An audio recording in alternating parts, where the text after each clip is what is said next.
ನಮಸ್ಕಾರ ವೀಕ್ಷಕರೇ, ಇಂದು ನಾವು ಚಂದ್ರನು ಶಾಪದಿಂದ ಮುಕ್ತಿ ಪಡೆದ ಕಥೆಯ ಬಗ್ಗೆ ತಿಳಿದುಕೊಳ್ಳೋಣ ಬನ್ನಿ. ಒಮ್ಮೆ ದಕ್ಷ ಪ್ರಜಾಪತಿ ಎಂಬ ಮಹರ್ಷಿಗೆ 27 ಪುತ್ರಿಯರು ಇದ್ದರು.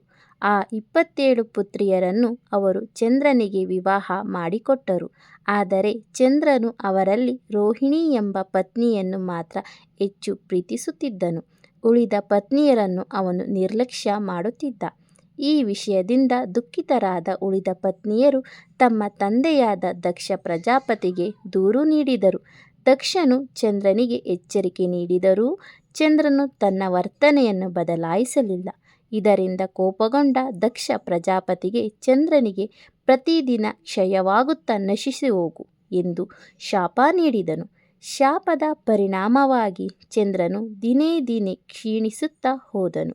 ಲೋಕದಲ್ಲಿ ಬೆಳಕು ಕಡಿಮೆಯಾಗಿ ದೇವತೆಗಳು ಋಷಿಗಳು ಆತಂಕಗೊಂಡರು. ಆಗ ಎಲ್ಲರೂ ಸೇರಿ ಚಂದ್ರನಿಗೆ ಶಾಪ ವಿಮೋಚನೆಗಾಗಿ ಉಪಾಯ ಸೂಚಿಸಿದರು. ಚಂದ್ರನು ದುಃಖದಿಂದ ಶಿವನನ್ನು ಆರಾಧಿಸಿ ತಪಸ್ಸು ಮಾಡಿದ. ಚಂದ್ರನ ಭಕ್ತಿಗೆ ಮೆಚ್ಚಿದ ಶಿವನು ದಕ್ಷನ ಶಾಪವನ್ನು ಸಂಪೂರ್ಣವಾಗಿ ತೆಗೆದುಹಾಕಲು ಸಾಧ್ಯವಿಲ್ಲವೆಂದರೂ ಶಾಪವನ್ನು ಸಡಿಲಗೊಳಿಸಿದರು.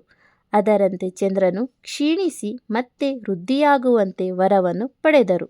ಹೀಗಾಗಿ ಚಂದ್ರನು ಅಮಾವಾಸ್ಯೆಯಿಂದ ಹುಣ್ಣಿಮೆಯವರೆಗೆ ವೃದ್ಧಿಯಾಗಿ ಮತ್ತೆ ಕ್ಷೀಣಿಸುವ ಕ್ರಮವನ್ನು ಆರಂಭವಾಯಿತು.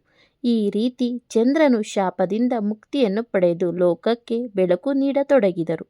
ಈ ಕಾರಣದಿಂದಲೇ ಶಿವನನ್ನು ಚಂದ್ರಶೇಖರ ಎಂದು ಕರೆಯುತ್ತಾರೆ, ಏಕೆಂದರೆ ಶಿವನು ಚಂದ್ರನನ್ನು ತನ್ನ ಶಿರಸ್ಸಿನಲ್ಲಿ ಧರಿಸಿದ್ದಾರೆ.